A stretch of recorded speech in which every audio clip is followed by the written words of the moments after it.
नमस्कार विद्यार्थी मित्रांनो, एम-एस-एफ महाराष्ट्र राज्य सुरक्षा महामंडळ भरती 2022-23 याची जी निवड यादी आहे ती प्रसिद्ध करण्यात आलेली आहे. बघा, पुरुष सुरक्षा रक्षक कंत्राटी भरती नोंदणी प्रक्रिया 2025 उमेदवारांसाठी ज्या महत्त्वपूर्ण सूचना ज्या आहेत ते आलेली आहे. आता बघा, यामध्ये जर बघितलं तर सविस्तर सूचना काय काय देण्यात आलेल्या आहे, एकूण किती उमेदवारांची निवड करण्यात आलेली आहे आणि त्यासोबतच तुम्हाला भरती नोंदणीसाठी कोणत्या दिवशी आणि कोणकोणते महत्त्वाचे डॉक्युमेंट जे ते घेऊन जावे लागणार आहे याबद्दलची सविस्तर माहिती मी तुम्हाला आजच्या व्हिडिओद्वारे सांगणार आहे. म्हणून तुम्ही व्हिडिओला शेवटपर्यंत नक्की बघा आणि आपल्या चॅनलवरती पहिल्यांदा आले असाल तर चॅनलला सबस्क्राईब करायला विसरू नका, जेणेकरून अशाच नवीन भरतीच्या अपडेटबद्दल तुम्हाला सर्वप्रथम माहिती मिळत राहील. तर चला आपण व्हिडिओला सुरुवात करूया. तर बघा, तुम्ही इथं बघू शकता की दिनांक 20/11/2025 या तारखेला जर बघितलं तर नवीन जी सूचना आहे ते प्रसिद्ध करण्यात आलेली आहे. आता बघा, यामध्ये काय माहिती देण्यात आलेली आहे. पुरुष सुरक्षा रक्षक कंत्राटी भरती नोंदणी प्रक्रिया 2025 उमेदवारांसाठी महत्त्वाची सूचना यामध्ये सांगण्यात आलेली आहे. जे की बघा, उमेदवारांची दिनांकनिहाय यादी महामंडळांनी दिलेल्या संकेतस्थळावर प्रसिद्ध करण्यात आलेल्या आहेत, जे की मी तुम्हाला व्हिडिओच्या शेवटी सांगणारच आहे आणि दाखवणार पण आहे. आता बघा, ज्या कोणी विद्यार्थ्यांना बघायचं असेल माहिती सांगण्याच्या अगोदर, तर बघा मी टेलिग्राम चॅनलवरती तुम्हाला जे आहे म्हणजे की ज्या उमेदवारांची निवड झालेली आहे त्यांची जी लिस्ट आहे तुम्हाला मी टेलिग्रामवरती दिलेली आहे. त्यासोबतच ही जी सूचनाबद्दलची पीडीएफ आहे हे पण मी तुम्हाला देण्यात आलेली आहे. ज्या कोणी विद्यार्थ्यांना बघायचं असेल तर बघा, टेलिग्राम चॅनलची लिंक आहे डिस्क्रिप्शन बॉक्समध्ये देण्यात आलेली आहे. त्यावरून तुम्ही जॉईन होऊन संपूर्ण माहिती बघू शकता. आता बघा, उमेदवारांनी दिनांकनिहाय यादीप्रमाणे सकाळी 9:30 वाजता महामंडळाची निकष पडताळणीसाठी आझाद मैदान पोलीस क्लब येथील प्रेरणा हॉल, आझाद मैदान पोलीस ठाणे जवळ मुंबई येथे हजर राहावे. दुपारी 2 वाजेनंतर उमेदवारांना प्रवेश दिला जाणार नाही, कृपया याची नोंद घ्यावी. बघा, ज्या कोणा उमेदवारांची निवड झालेली आहे त्यांना सकाळी 9:30 वाजता हे जे तुम्हाला ग्राउंडचे नाव देण्यात आलेले आहे यावरती हजर राहावे लागणार आहे. आणि जो कोणी विद्यार्थी दुपारी 2 वाजेनंतर हजर राहील त्यांना जर बघितलं तर प्रवेश दिला जाणार नाही, याची सर्व उमेदवारांनी नोंद घ्यावी. आता बघा, भरती नोंदणी प्रक्रियेसाठी उमेदवारांना स्वखर्चाने हजर राहावे लागेल. आता बघा, भरती नोंदणीसाठी तुम्हाला कोणत्या दिवशी जावे लागेल म्हणजेच की बघा, तुमचे नावासमोर तुम्हाला रजिस्ट्रेशन डेट बद्दल माहिती देण्यात आलेली आहे, ते मी तुम्हाला समोर म्हणजेच की व्हिडिओच्या एंड पर्यंत सांगणारच आहे. त्या अगोदर बघा, तुम्हाला कोणकोणते जे महत्त्वाचे डॉक्युमेंट आहेत जे की बघा भरती नोंदणीसाठी हजर म्हणजेच की न्यावे लागणार आहेत. भरती नोंदणी हजर राहणाऱ्या उमेदवारांनी खालील कागदपत्रांच्या मूळ प्रती व छायांकित प्रती सोबत आणाव्यात, जे की बघा तुम्हाला इथे देण्यात आलेले आहे.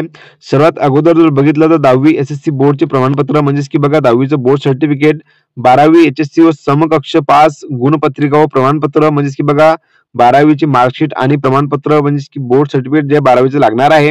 जन्म दाखला किंवा शाळा सोडण्याचा दाखला किंवा बघा 10वीचं जे बोर्ड प्रमाणपत्र आहे ते तुम्हाला न्यावं लागणार आहे. त्यासोबतच बघा बोनाफाईड प्रमाणपत्र पण तुम्ही नेऊ शकता.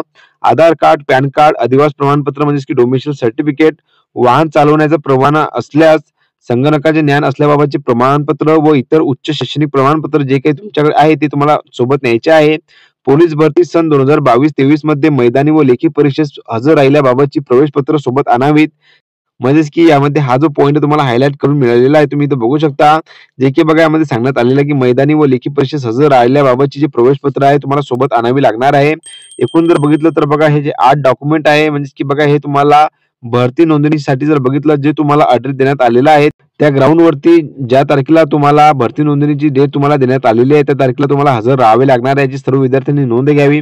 आता बघा, याच्याबद्दलची सविस्तर जी सूचना आहे तुम्ही यामध्ये वाचून घेसाल. त्यानंतर बघा, दिनांक 31/3/2024 रोजी 33 वर्ष पर्यंतच्या वयोमर्यादा असलेल्या उमेदवारांना महाराष्ट्र राज्य सुरक्षा महामंडळाच्या सुरक्षा रक्षक भरतीसाठी पात्र ठरवण्यात येणार आहे. बघा, 31/3/2024 रोजी 33 वर्ष पर्यंतच्या वयोमर्यादा असलेल्या उमेदवारांना जर बघितलं तर सुरक्षा रक्षक भरतीसाठी पात्र ठरवण्यात येणार आहे.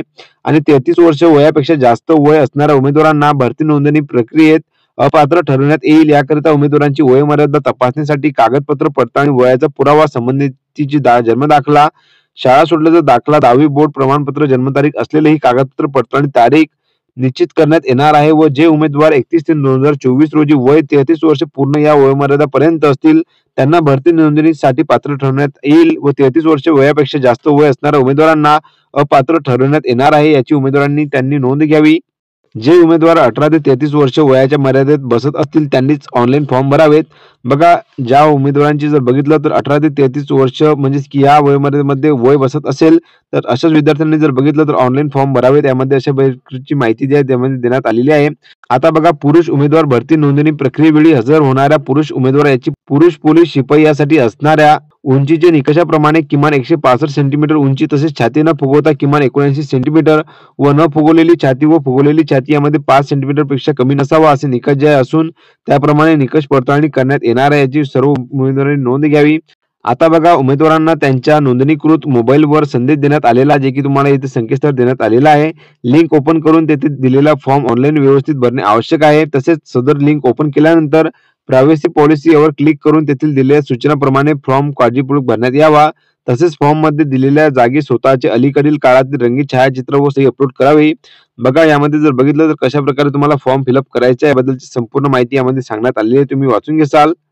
आता बघा, कोणकोणत्या विद्यार्थ्यांची निवड करण्यात आलेली आहे आणि त्यांना कोणत्या दिवशी जर बघितलं तर भरती नोंदणीकरिता बोलवण्यात आलेलं आहे, याबद्दलची माहिती मी तुम्हाला देतो। तर बघा, आता तुम्ही इथं बघू शकता, सर्वात अगोदर जर बघितलं serial number, application ID, place of registration, त्यासोबत बघा recruitment district, recruitment year, registration date आणि ऍप्लिकंट नाव, जे की बघा तुमचे यामध्ये नाव आणि रजिस्ट्रेशन डेट म्हणजे की भरती नोंदणीचा दिनांक यामध्ये देण्यात आलेला आहे। प्लेस ऑफ रजिस्ट्रेशन जे की बघा मुंबई, जे की तुम्हाला मी आधी सांगितलं की ऍड्रेस कोणत्या ऍड्रेसवरती तुम्हाला भरती नोंदणी करता जावे लागणार आहे। बघा, तुमच्या नावासमोर तुम्हाला भरती नोंदणीची ते तारीख दाखवण्यात आलेली आहे, तुम्ही इथं बघू शकता। आता बघा, ही जर बघितली तर पीडीएफ जर बघितली 393 पेजेसची आहे। एकूण जर बघितलं तर 20,000 उमेदवार जे आहे ते निवड यादीमध्ये म्हणजे की त्यांची लिस्ट जे लावण्यात आलेली आहे, पात्र झालेले आहे, तुम्ही इथं बघू शकता। यामध्ये बघा तुमचे नाव आहे की नाही नक्कीच तुम्ही मला कमेंट बॉक्समध्ये कळवू शकता, जेणेकरून बघा या भरती संदर्भातील समोरचे जेवढे काही अपडेट आपल्यापर्यंत येतील मी तुम्हाला ते कळवू शकेल। तुमच्या नावासमोर जे तुम्हाला दिनांक देण्यात आलेले आहे त्या तारखेला जर बघितलं तर मुंबईमध्ये जे मी तुम्हाला ऍड्रेस आधी सांगितलेला आहे त्या ऍड्रेसवरती तुम्हाला सकाळी 9:30 वाजता सकाळी हजर राहावे लागणार आहे आणि दुपारी 2 वाजेनंतर जो कोणी विद्यार्थी हजर राहील तर त्याला अपात्र ठरवण्यात येणार आहे, याची सर्व उमेदवारांनी नोंद घ्यावी। तर बघा, अशा प्रकारची आजची या भरतीची अपडेट होती। व्हिडिओ जर का तुम्हाला आवडला असेल तर नक्कीच लाईक शेअर कमेंट करायला विसरू नका आणि ज्या कोणा विद्यार्थ्यांचे काही प्रश्न असतील त्यांनी नक्कीच मला कमेंट बॉक्समध्ये कळवा, जेणेकरून मी तुमच्या प्रश्नांची उत्तरे देऊ शकेल। तर चला भेटूया आपण पुन्हा एकदा नवीन व्हिडिओमध्ये नवीन भरतीची अपडेट घेऊन। धन्यवाद।